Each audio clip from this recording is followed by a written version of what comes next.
Bienvenidos, hermanos, una vez más a la Palabra Viva. Gracias por estar con nosotros allá en el podcast de Spotify, donde quieras que estés. Somos la Iglesia Bautista San Pedrana, aquí en San Pedro Sula, Honduras, y te saluda el pastor Pablo Rodríguez. Hoy vamos a meditar en nuestro capítulo 41 del libro de Isaías. Les invito a abrir sus Biblias, amados hermanos. Vamos a estar estudiando el libro de la consolación de Isaías. Isaías capítulo 40 hasta el capítulo 48. Se llama el libro de la consolación de Jehová. Un libro maravilloso. Isaías es toda una composición literaria en la literatura mundial. Se considera el libro de Isaías como una obra maestra del lenguaje y la literatura. Claro que para nosotros es palabra de Dios. Pero no hay ningún profeta en el Antiguo Testamento que se acerque a este Isaías. Y nosotros en el sentido, todos hablan palabra de Dios, pero Isaías es el más rico en literatura. Tiene metáforas, tiene adivinanzas, tiene prosas, tiene de todo. Fue espectacular cómo se formó un libro así, es increíble. Pues ese libro, el capítulo 40 al 48, trata de la consolación de Jehová, el libro de la consolación. Capítulo 7, por ejemplo, al capítulo 12, se llama el libro de Emanuel. Y tiene muchos cantos también. Isaías capítulo 5, el poema de la viña del Señor. Y así tiene un montón como esos.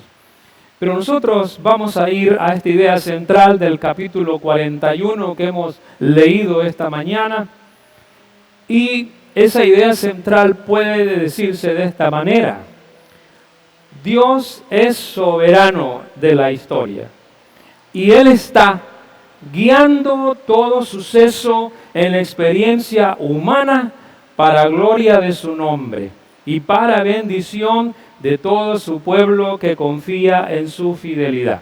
De eso habla ese capítulo 41. De manera que vamos a concentrarnos este domingo en el siguiente título: Dios, el Redentor soberano de la Iglesia. O de su iglesia, si lo queremos decir más precisamente. Hay preguntas que nos vamos a hacer hoy. Por ejemplo, ¿qué pasa cuando no estamos seguros de la presencia de Dios, cuando todo sale mal? Cuando la experiencia de la vida es una catástrofe que no podemos explicarla, porque tal vez hemos desobedecido. O porque tal vez estamos sufriendo la desobediencia de otro. ¿Qué sucede cuando no podemos explicar las catástrofes, las angustias que vienen a nuestra vida? ¿Qué sucede cuando algo me pasa y yo digo, no me lo merezco, pero me pasa? ¿Qué pasa cuando realmente Dios permite que experimentemos el dolor, la angustia, el fracaso? ¿Dejamos de confiar en Dios? ¿Dios nos ha abandonado? ¿Cómo te pones tú? ¿Qué piensas cuando eso ocurre? ¿Cómo reaccionas tú? Quiero invitarlos a reflexionar cómo esa dirección soberana del Señor se da en la historia de los hombres y especialmente cómo acompaña a su pueblo en esos momentos trágicos de nuestra historia personal. Definitivamente, Dios es un Dios personal. Trata con cada uno de nosotros desde nuestras perspectivas y nuestros contextos únicos, personales. El pueblo de Israel está en el exilio babilónico. Ha sufrido mucho. Perdieron todo. Vieron la desgracia cuando los babilonios invadieron Judá y lo perdieron todo. No hay pasado que recordar, ni presente que disfrutar, y el futuro es negro, incierto. Pero es en ese momento en que Isaías abre un mensaje de consolación para este pueblo y que lo extiende desde el capítulo 40 hasta el 48. Y es lo que conocemos como el libro de la consolación de Jehová. El pueblo se está haciendo esta pregunta, pero de otra manera. La pregunta que hay en el pueblo que está sufriendo es, ¿se acordará Dios de nosotros? ¿Le importaremos a Dios? Recuerdan que en el capítulo 40 Dios le dijo en el verso 27, ¿por qué dices, oh Jacob, y hablas tú, Israel? Mi camino está escondido de Jehová, y de mi Dios pasó mi juicio. ¿No has sabido, no has oído que el Dios eterno es Jehová, el cual creó los confines de la tierra? No desfallece ni se fatiga con cansancio, y su entendimiento no hay quien lo alcance. Él da fuerza al cansado y multiplica las fuerzas al que no tiene ningunas. Los muchachos se fatigan y se cansan, los jóvenes flaquean y caen, pero los que esperan a Jehová tendrán nuevas fuerzas, levantarán alas como águilas, correrán y no se cansarán, caminarán y no se fatigarán. De manera que Dios le ha dicho a Israel, ¿por qué tú dices que tú no eres importante para mí? Tú eres muy importante para mí, le va a decir. Así que hay que conectar el capítulo 40 con los últimos versos del capítulo 41, con los últimos versos del 40. Dios está respondiéndole a ellos, sí, tú me importas. Dios le está diciendo, sí, tú me importas. Pero hay algo que hay que aclarar. Hay algo que hay que aclarar. ¿En quién pusiste tu confianza? ¿En quién confías tú? Y Dios va a tratar con ellos para aclararles que son importantes para Él. Dios quiere que ellos comprendan que todo lo que está ocurriendo en sus vidas es porque Él es soberano de la historia de su pueblo. Él es soberano de tu vida y de mi vida. Es soberano absoluto. Absoluto. ¿Qué es soberano absoluto? Que Dios no está atado a nada que le impida hacer lo que Él quiere hacer en tu vida y en mi vida para glorificarse Él en sus propósitos que Él quiere para ti y que quiere para su iglesia. Pero es imposible ver a Dios cuando estamos nublados por un concepto erróneo de Él, especialmente cuando las cosas ya no salen como yo quería. Cuando yo he planeado todo y no resultó como yo deseaba. Cuando mis planes para la vida he visto que son otros y no los que yo quería. Pero Dios responde, sí, tú me importas y me importas mucho. Pero vamos a aclarar algo, dice Dios. Vamos a aclarar primero que Dios es soberano en toda esperanza humana. Fíjense cómo conecta el verso 1 con los versos que ya dijimos. Dios le promete fuerzas, dice los últimos versos del 29, el 30 y el 31, al que espere en Él. Dios le dice, yo te daré fuerza. Si tú tienes esperanza en mí, yo te daré fuerza. Pero Él es soberano en toda esperanza humana. Y ahí está el conflicto. O la esperanza de Dios o la esperanza humana. Y Dios le dice a ellos, quiero enseñarles que yo soy soberano en toda esperanza humana. Tú puedes esperar lo que tú quieres, dice Dios, pero yo decido qué es lo que viene para tu vida.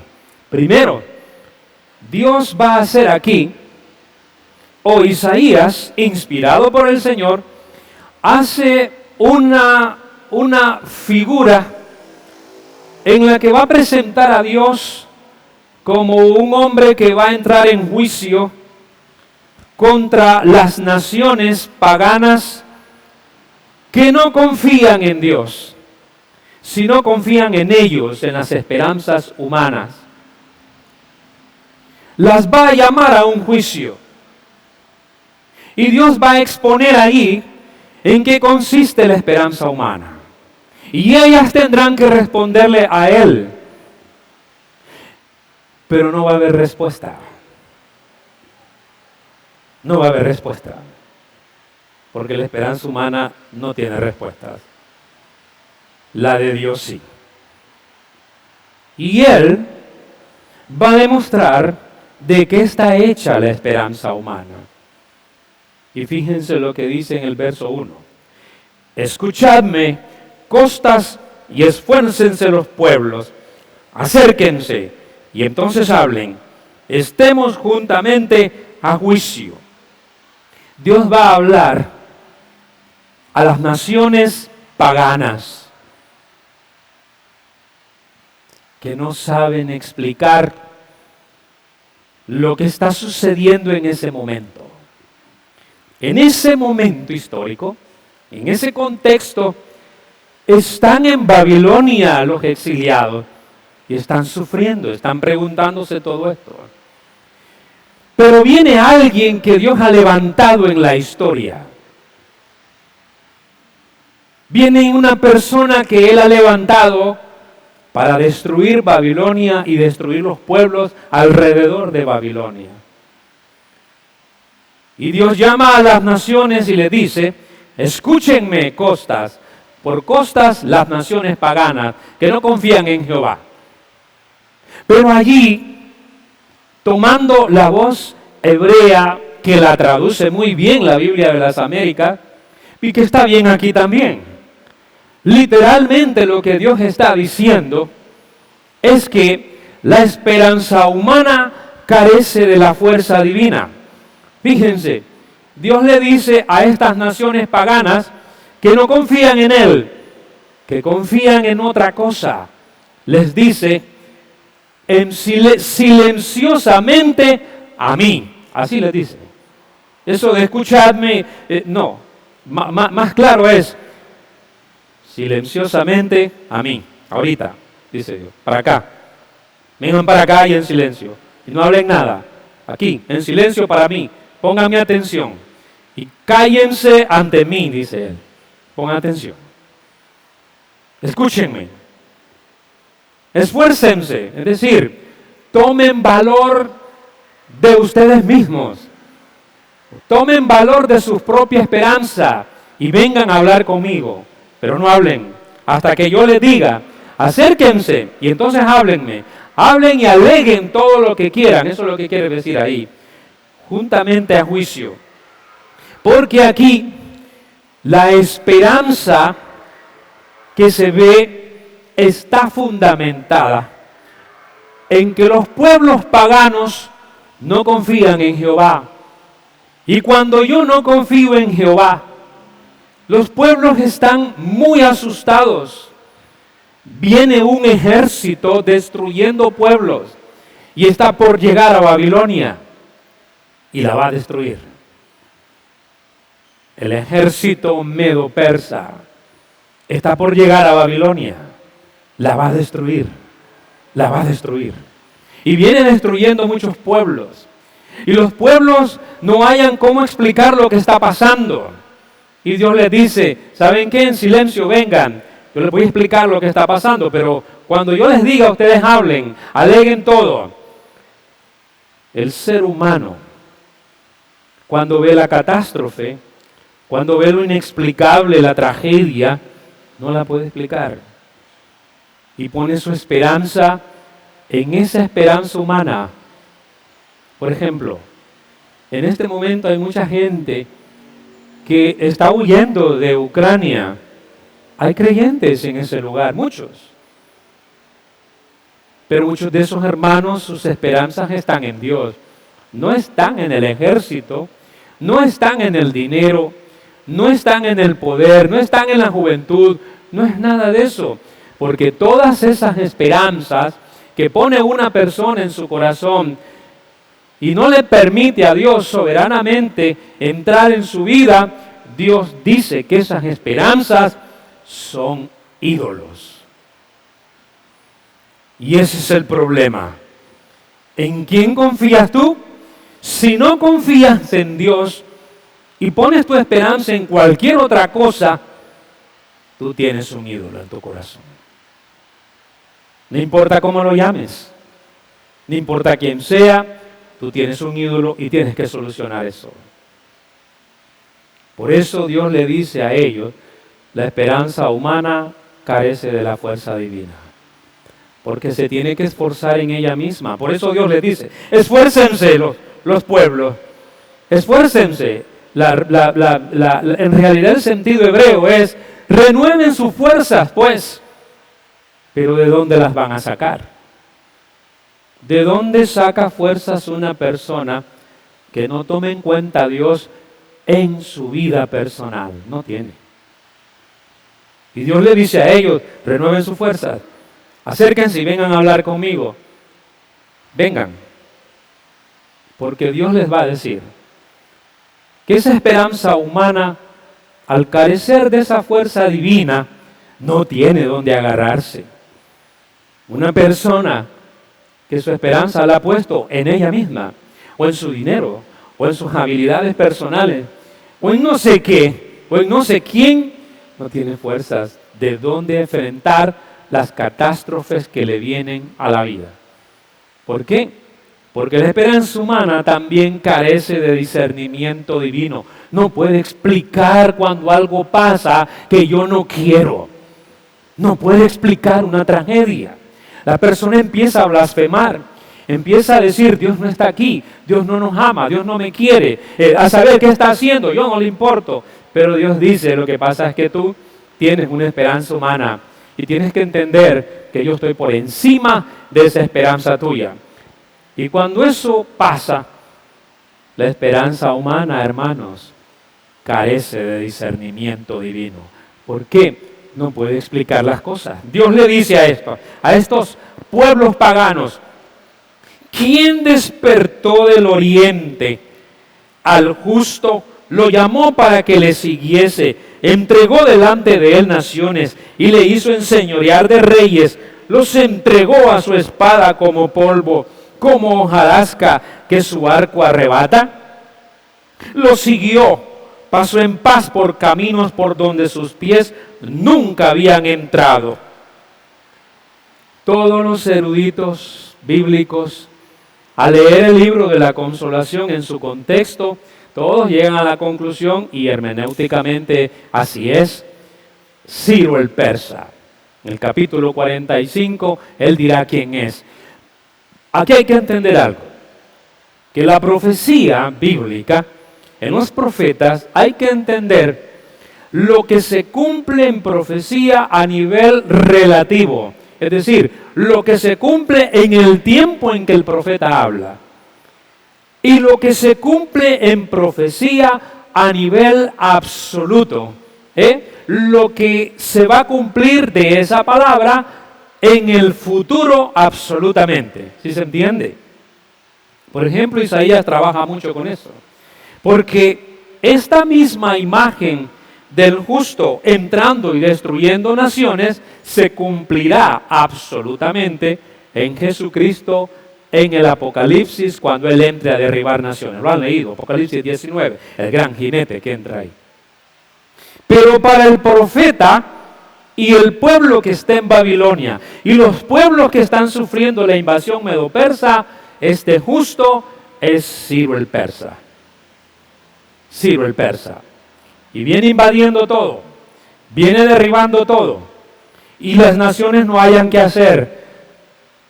Y para explicar cómo afrontar esa gran catástrofe, las naciones no saben qué está ocurriendo.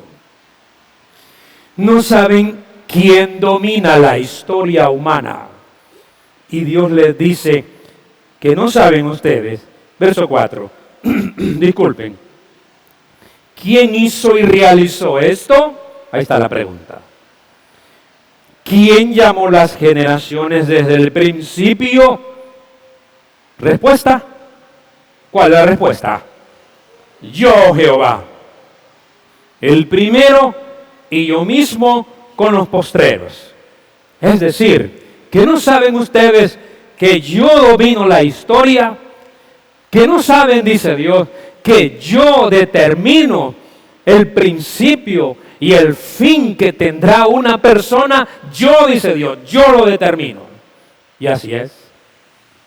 Dios determina con quién me caso y con quién no.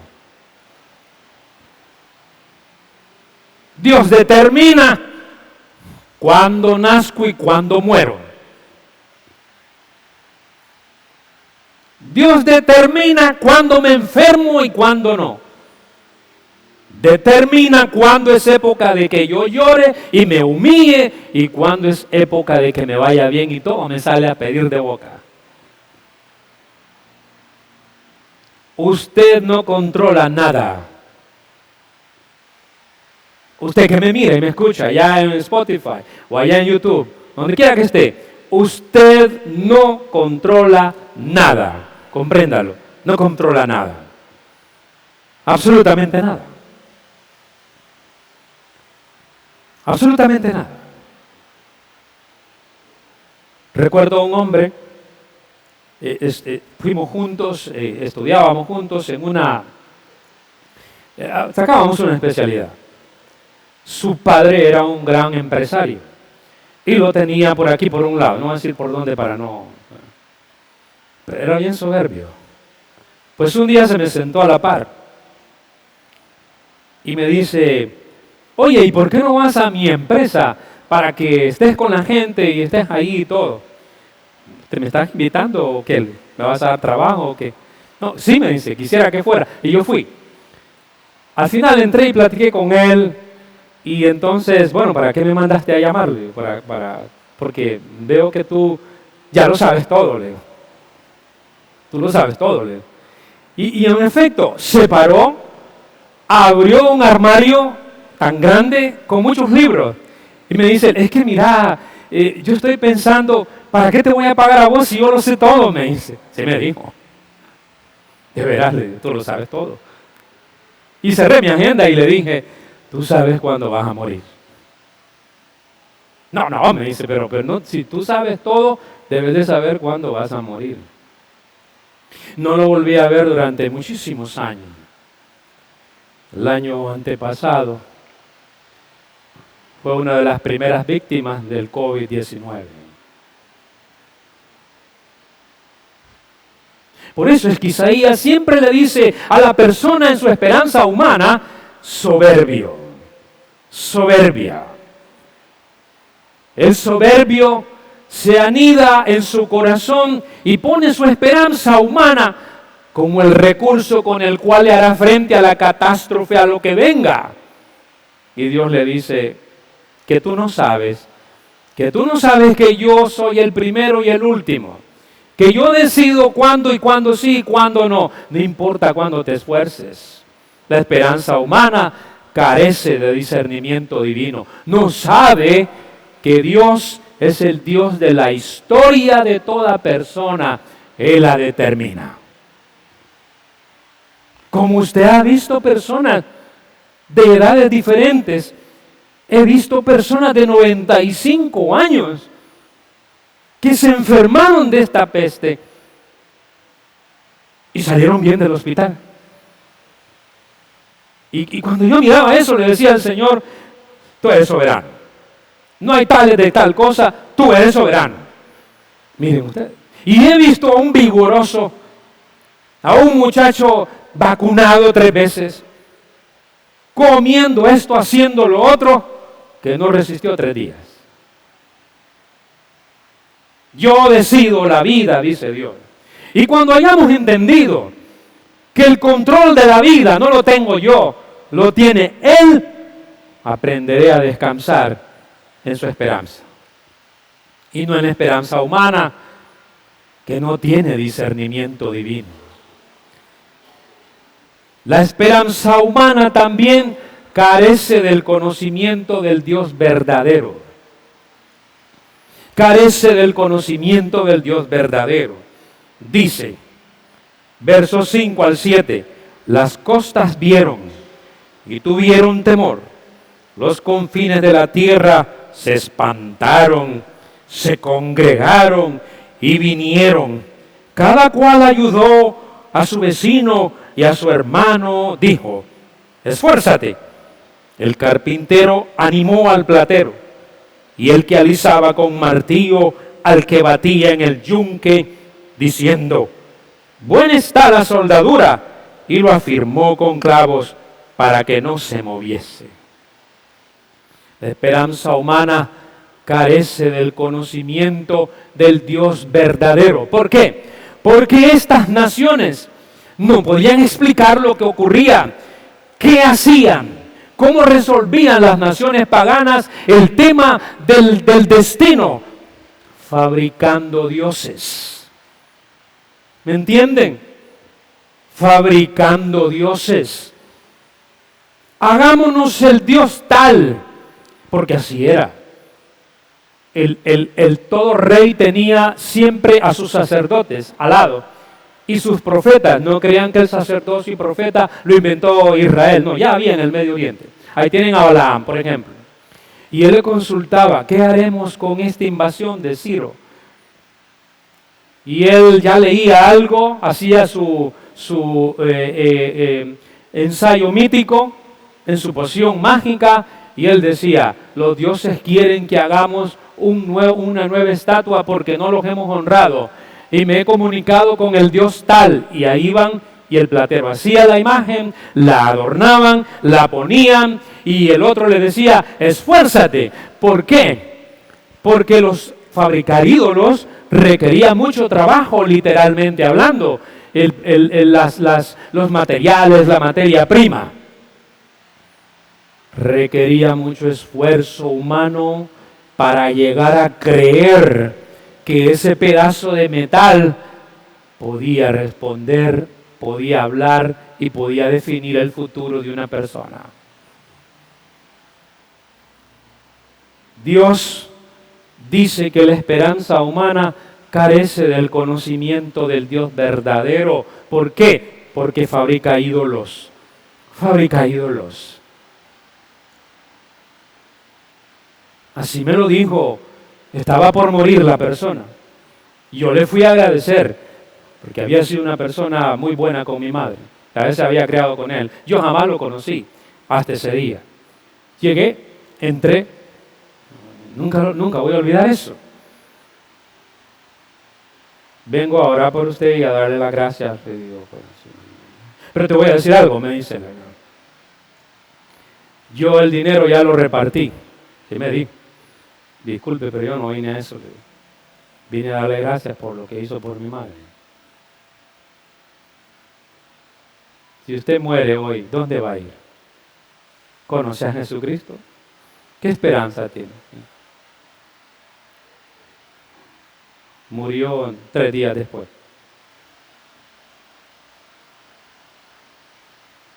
El punto es que cuando una persona no conoce al Dios verdadero, puede estar a punto de morir y cree que el dinero le va a salvar todavía.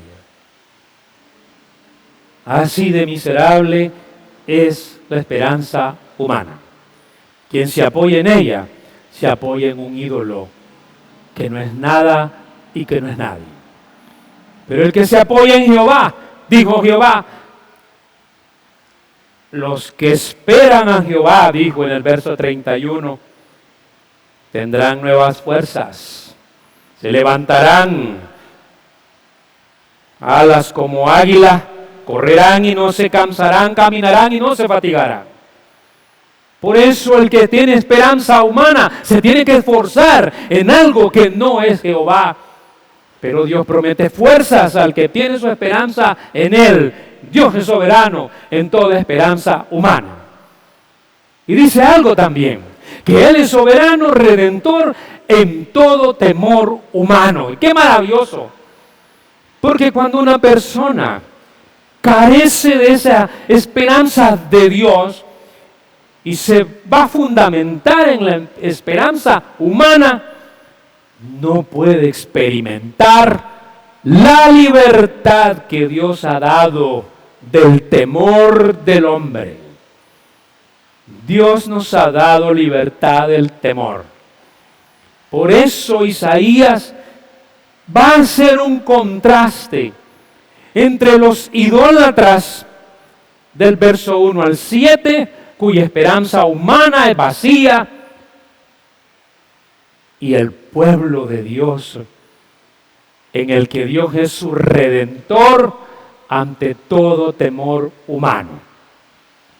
Y en ese contraste, Dios dice en el verso 8, pero tú, fíjense, pero tú, Israel, siervo mío eres.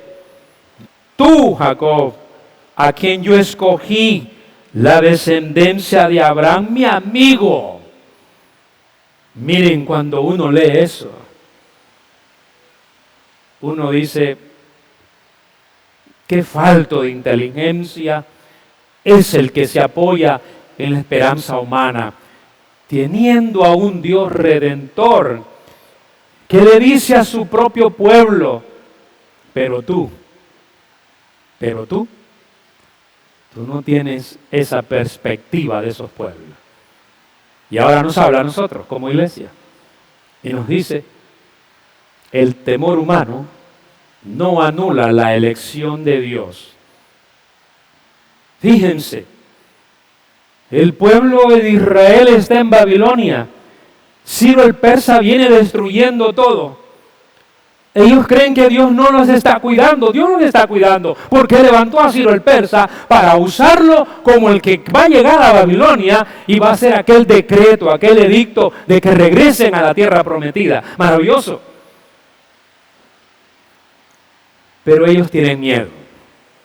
Como ustedes y como yo, muchas veces tenemos miedo de las cosas que están sucediendo en nuestra vida. Pero Dios dice, hey, un momento. Tú, siervo mío eres. Tú, a quien yo escogí, descendencia de Abraham, mi amigo, dice Dios. Hay una doctrina que se peleó mucho en la época de la Reforma Protestante, la justificación por la fe.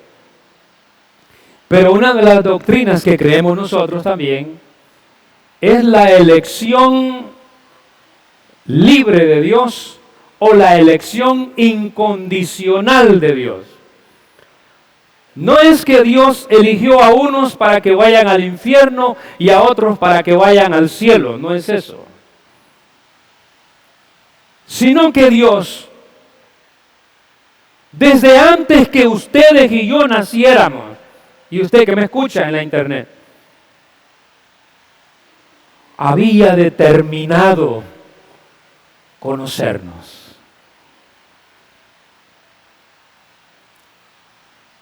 Y cuando vinimos a esta vida,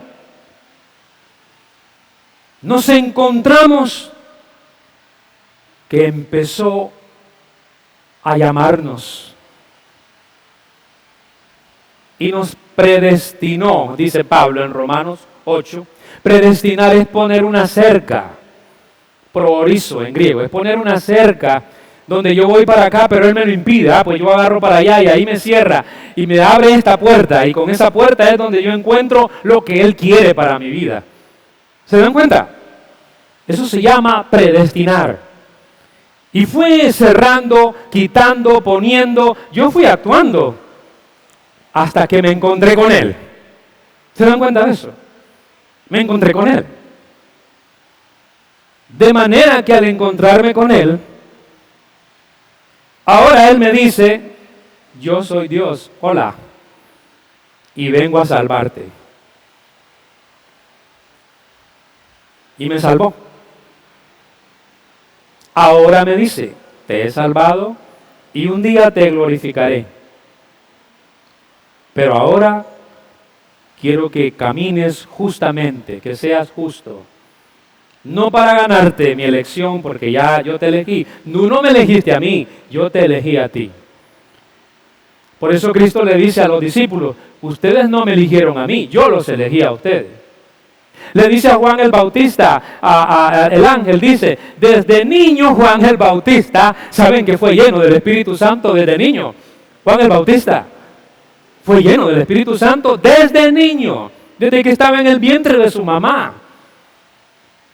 Dios lo eligió. Jacob, cuando estaba en el vientre de su mamá, Dios lo eligió. Ni hizo bien ni hizo mal. La elección incondicional de Dios. Yo no sé si todavía lo entendemos, pero lo voy a decir así.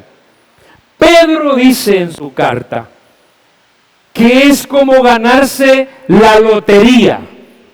Así lo dice Pedro.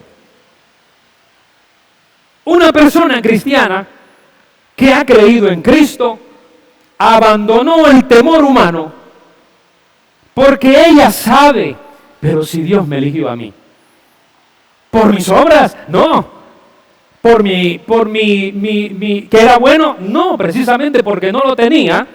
Él me eligió a mí y te eligió a ti. ¿Se comprende? No tienes tú ningún mérito, ni yo, pero Él te eligió. Y al elegirte, Dios quiere darte plena seguridad en tu corazón de que aunque tú temas muchas veces, aunque tú digas, yo creo que Dios no se acuerda de mí, yo creo que Dios en este momento no sé dónde estará, yo estoy viendo que a este hermano le va bien, a mí yo veo que solo me llueve sobre mojado. Y Dios dice, no te fijes en eso porque yo decido tu vida, yo te elegí, no tú a mí. Yo te elegí, dice Dios. No tengas miedo. Tú eres mi siervo, yo te escogí. Descendencia de Jacob, le dice, de Abraham, mi amigo, a quien también escogí. ¿Se dan cuenta? ¿Se dan cuenta de eso? Dios te escogió a ti, me escogió a mí. ¿Qué tenía yo para que me mirara? Nada. Pero a Él le dio la gana escogerme. Y cuando me levanto de mañana y digo, gracias por darme la oportunidad de conocerte sin saber que tú eras. Porque todos aquí fuimos desordenados. Todos llevábamos una vida diferente. Hasta que un día Él dijo, me voy a presentar a esta persona. Ven, te escogí. Por eso creímos.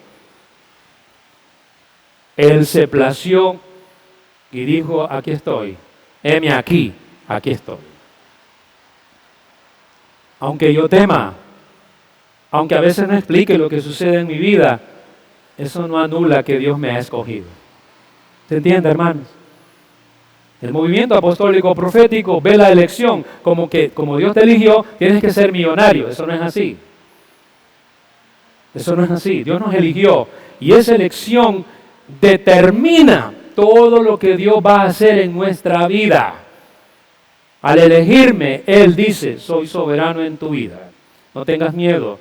Yo elegí a Abraham, yo elegí a Isaac, yo elegí a Jacob. Yo lo elegí, dice Él. Y eso lo va a decir en todo el Antiguo Testamento. La doctrina de la elección incondicional de Dios. No tengamos miedo, dice Dios. ¿Por qué? Porque ese Redentor, el temor humano, no anula su presencia. Verso 10-14. Puedo estar muy preocupado, pero no importa. Dios dijo, no temas, porque yo estoy contigo. No desmayes, porque yo soy tu Dios que te esfuerzo. Siempre te ayudaré. Siempre te sustentaré con la diestra de mi justicia. No importa lo que pase en nuestra vida. Dios dice, no mires lo malo de tu vida, mira más bien que yo estoy contigo. No desmayes. No desmayar significa, en hebreo es, no te pongas ansioso por todo lo que está ocurriendo que no puedes explicar. Soy yo, tranquilo, soy yo, ¿eh? Yo estoy en control de todo. No el doctor, no la doctora, sino yo. No el banquero, yo, dice Dios. Yo, no temas, tranquilo, cálmate, calma tu ansiedad, déjame a mí, confía en mí, dice Dios. No te hagas ídolo. Aunque tengas miedo, yo estoy allí. Nadie te hará daño. Miren lo que dice. He aquí que todos los que se enojan contra ti serán avergonzados, y confundidos serán como nada, y perecerán los que contienden contigo. Buscarás a los que tienen contienda contigo, y no los hallarás. Serán como nada, y como cosa que no es aquellos que te hacen la guerra. Porque yo, Jehová, soy tu Dios, quien te sostiene de tu mano derecha, y te dice, no temas, yo te ayudo. No temas, gusano de Jacob, oh vosotros los pocos de Israel, yo soy tu socorro, dice Jehová, el Santo de Israel es tu Redentor. Y ahí está. ¿No entendió? Pero ¿quién lo entendió? ¿Todo el pueblo? No. ¿A quién le está hablando Dios en este pasaje?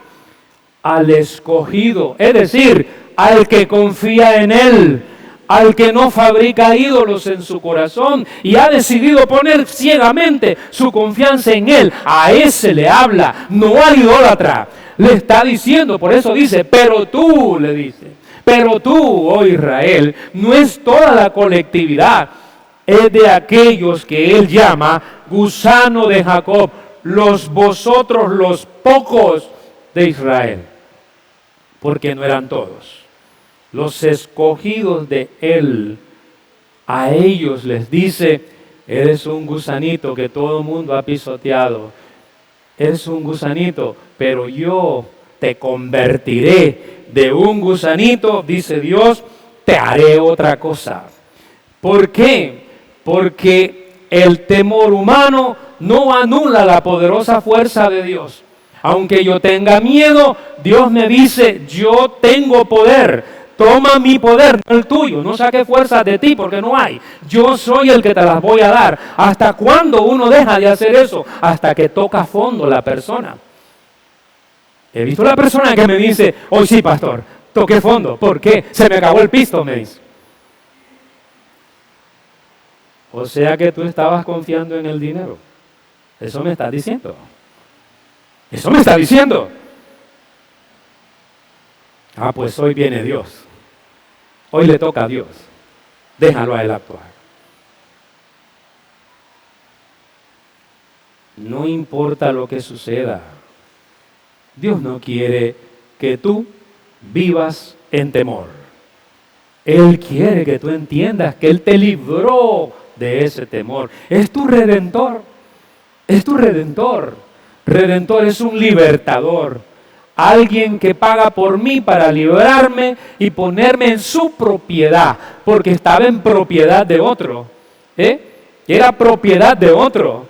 Y Dios dice, yo no quiero que seas propiedad de los ídolos, quiero que seas mi propiedad, mío, solo mío, dice Dios. Por lo tanto debes confiar en mí.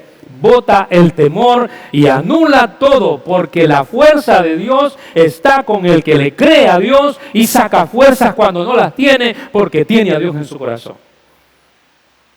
Por eso Dios dice, no temas, te voy a dar una fuerza poderosa. Miren lo que le dice a este gusanito. He aquí, verso 15, yo te he puesto por trillo, y trillo nuevo, lleno de dientes, trillarás montes y los molerás, y collados reducirás a tamo, los aventarás y los llevará el viento y los esparcirá el torbellino, pero tú regocijarás en Jehová, te gloriarás en el Santo de Israel. Ahí está el torbellino. ¿Qué es el torbellino? El caos de la vida que yo no puedo controlar. Dios dice, tú lo vas a poder controlar porque yo te voy a dar poder. Y tú más bien vas a trillar. ¿Eres gusanito? Sí, pero vas a ver el poder que te voy a dar al confiar en mí. Y le dice también que el temor humano no anula el amparo de Dios. Qué maravilloso, hermanos. Verso 17. Los afligidos y menesterosos buscan las aguas y no las hay. Seca está su sed, su lengua. Yo Jehová los oiré. Yo el Dios de Israel no los desampararé. En las alturas abriré ríos y fuentes en medio de los valles. Abriré en el desierto estanques de aguas y manantiales de aguas en la tierra seca. Daré en el desierto cedros, acacias, arrayanes y olivos. Pondré en la soledad cipreses, pinos y bojes juntamente, para que vean y conozcan, y adviertan y entiendan todos que la mano de Jehová hace esto y que el Santo de Israel lo creó. Es muy hermosa la imagen. Que yo tenga miedo. Dios me dice, yo soy tu amparo y fortaleza. Y hace dos cosas. Le dice al pueblo que está en el exilio, yo te elegí, no tengas miedo. Yo estoy contigo, no tengas miedo. Te voy a dar fuerzas para que sigas adelante en tu vida.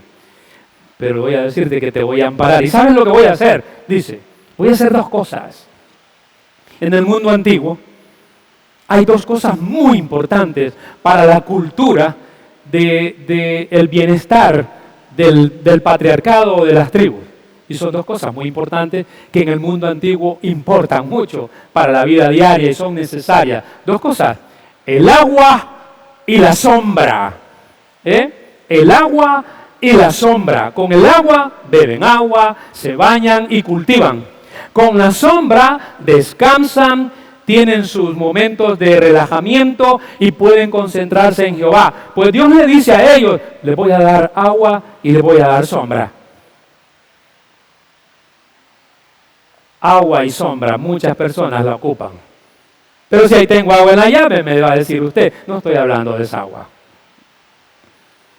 Hay personas sedientas de sentir la presencia de Dios y no puede porque un ídolo no la deja.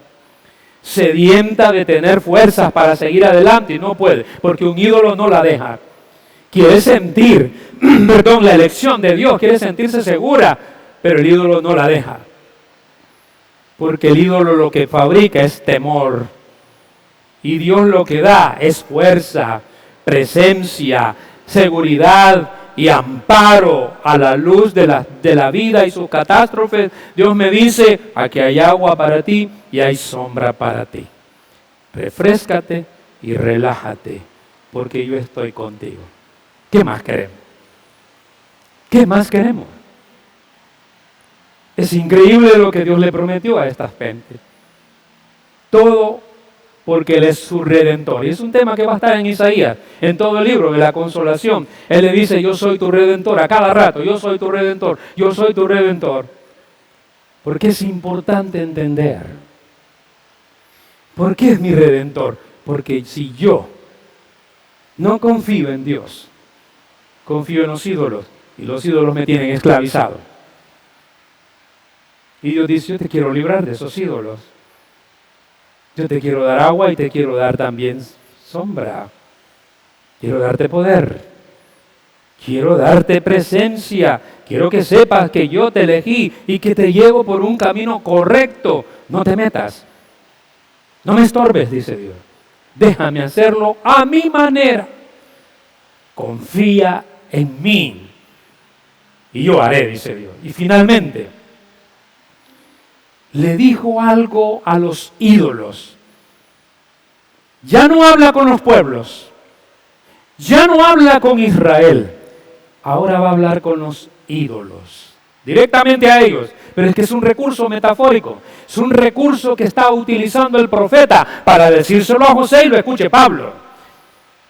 Y Dios habla con los ídolos para decir que Dios es soberano en toda falsa pretensión humana. Toda pretensión humana significa yo las puedo sin Dios. Aunque Dios me cierre esta puerta, yo tengo inteligencia para abrir otra. la pretensión humana de querer manejar la vida. Realmente Dios le dice a los ídolos, la falsa pretensión humana confía en los ídolos. Verso 21-24. Alegad por vuestra causa, dice Jehová. Presentad vuestras pruebas, dice el Rey de Jacob. Traigan, anúnciennos lo que ha de venir. Díganos lo que ha pasado desde el principio y pondremos nuestro corazón en ello. Sepamos también su postrimería y hacednos entender lo que ha de venir. Dadnos nuevas de lo que ha de ser después, para que sepamos que vosotros sois dioses, o a lo menos haced bien o mal, para que tengamos que contar y juntamente nos maravillemos. He aquí que vosotros sois nada, y vuestras obras vanidad. Abominación es el que os escogió. ¡Qué palabras más tremendas! Porque lo que está diciendo él es que Dios mismo dice a los ídolos, para que lo entiendan los que los adoran, Dios le está diciendo a los ídolos, presenten ustedes sus pruebas de que pueden hacer algo, a lo menos digan que hacen algo malo, por lo menos para que se sepa que viven. Díganos qué va a pasar en el futuro. Díganme si saben lo que va a ocurrir dentro de unos años. Hablen. No pueden hablar. Y Dios dice, ¿y saben una cosa? Dice Dios a los ídolos. El que se postra, el que confía en ustedes, es nada igual que ustedes. Es abominable la persona, dice Jehová, que los escoge a ustedes en vez de escogerme a mí que soy, y los escoge a ustedes que no son nada. Es abominable pues el que escoge el dinero y no a Dios. El que escoge la vida de este mundo y no la vida eterna de Dios. Es abominable el que confía en su inteligencia y no en Dios. Dios quiere que su pueblo sea un pueblo libre de pretensiones humanas, que confíe en Él, no en los ídolos. Los ídolos son nada, son vacíos, no tienen promesa. ¿Cómo no? Me dijo una persona. El dinero soluciona. ¿Ustedes creen eso? Yo los estoy viendo.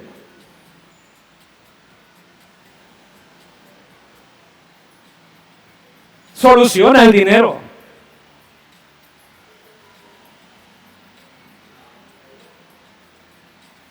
¿Están seguros? Bueno, ¿soluciona o no el dinero?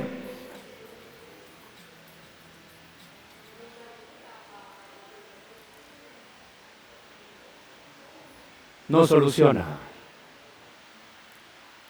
Tú vas al súper con dinero, comes y después ¿qué haces? Vuelves a ir al súper a comer. Y si no tienes pisto, soluciona. ¿Verdad que no? No soluciona. Pero ¿cómo nos meten eso los canales de televisión, las películas de Hollywood? ¿Cómo entorpecieron a Dios en nuestro corazón? Yo soluciono, dice Dios. Yo soluciono todo. Yo. Por eso Jesús dijo, no podéis servir a dos señores. No podéis servir a Dios ni al dinero. O amas al dinero o amas a Dios, pero a los dos juntos no se puede. No se puede. Por eso Pablo dijo en Timoteo 6, Timoteo 1:6, a los ricos de este siglo diles que sean ricos en buenas obras, que no pongan su esperanza en las riquezas que son inciertas.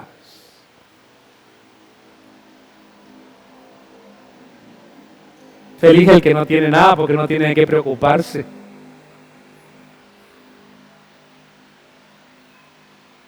Tenemos que estar convencidos de eso y quiero terminar. La falsa pretensión humana confía en la vana religión. Dios dice, verso 25-26, del norte levanté a uno y vendrá. Del nacimiento del sol invocará mi nombre y pisoteará príncipes como lodo y como pisa el barro el alfarero. ¿Quién lo anunció desde el principio para que sepamos? Pues de tiempo atrás y diremos. ¿Es justo? Cierto, no hay quien anuncie, sino no hay quien enseñe. Ciertamente no hay quien oiga vuestras palabras. Yo soy el primero que he enseñado estas cosas a Sión y a Jerusalén daré un mensajero de alegres nuevas.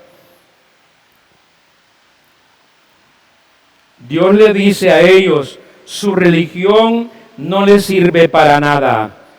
Sus ídolos no les sirven para nada. ¿Por qué? Va a pisotear el barro el alfarero.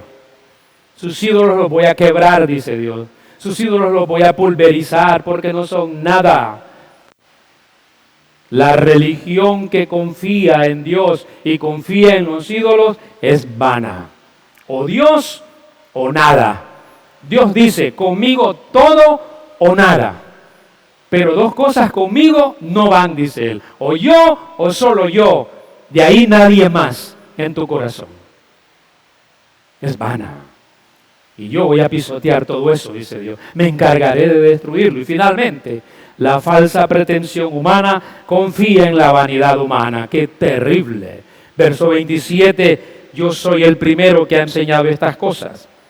Miré y no había ninguno. Y pregunté de estas cosas y ningún consejero hubo. Les pregunté y no respondieron palabra, porque los ídolos son mudos, no responden, no son nada. Y la persona que los sigue y los pone en su corazón es nada, no responde, no sabe nada, está nula.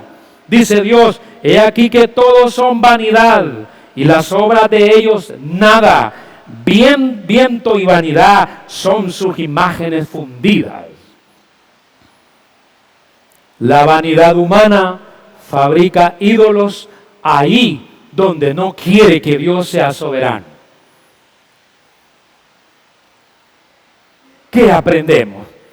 Qué aterrador es la insuficiencia de toda esperanza idólatra en un corazón. Qué aterrador es para esa persona, porque no sabe qué va a ocurrir, vive en la desesperanza, no sabe qué va a pasar mañana. Está aterrada en la vida, pero el que ha confiado en Cristo, el que ha puesto su corazón en Dios, no importa lo que suceda hoy, ni mañana, ni pasado. ¿Por qué? He puesto a Jehová por mi confianza, no me moveré de Él. Y Dios no ha avergonzado jamás a alguien que puso su confianza en Él. ¿Qué hay que cambiar? Dios está trabajando en tu vida personal, guiando cada evento en su plan para su gloria en Cristo. No lo olvides. No reniegues de lo que pasa hoy. Deja que Dios trabaje. Ante las catástrofes de la vida y sus tragedias, no podemos correr a fabricar ídolos que sustituyan nuestra confianza en Dios. Dios está escribiendo toda la historia humana y cada evento no es un azar, sino un movimiento de su plan perfecto para salvación de todos los escogidos. Déjenlo, Él sabe lo que está haciendo. Por tanto, renovemos nuestras fuerzas en el poder del Señor. No naufraguemos en los eventos que no podemos controlar, si no confiemos que Dios nos está cuidando, hermanos, y vamos guiados por Él adelante. ¿Se puede confiar en Dios? ¿Se puede confiar en Dios? Sí, podemos confiar en Dios. Gracias a todos allá en Spotify. Gracias por estar con nosotros. Gracias por sintonizarnos. No olviden darle no like a esto, no nos importan tanto los likes, sino que lo compartas con alguien que tú conozcas, que no conoce a Cristo, que está desesperado en esta vida. Dile que hay un Dios que está interesado en salvarle. Compártelo con estas personas. No dejes de compartirlo. Avísanos, escríbenos. Iglesia Bautista Metropolitana, aquí en Honduras. Te saluda el pastor Pablo Rodríguez y esperamos siempre que nos sintonices en este canal. Gracias por estar con nosotros. Muchas bendiciones.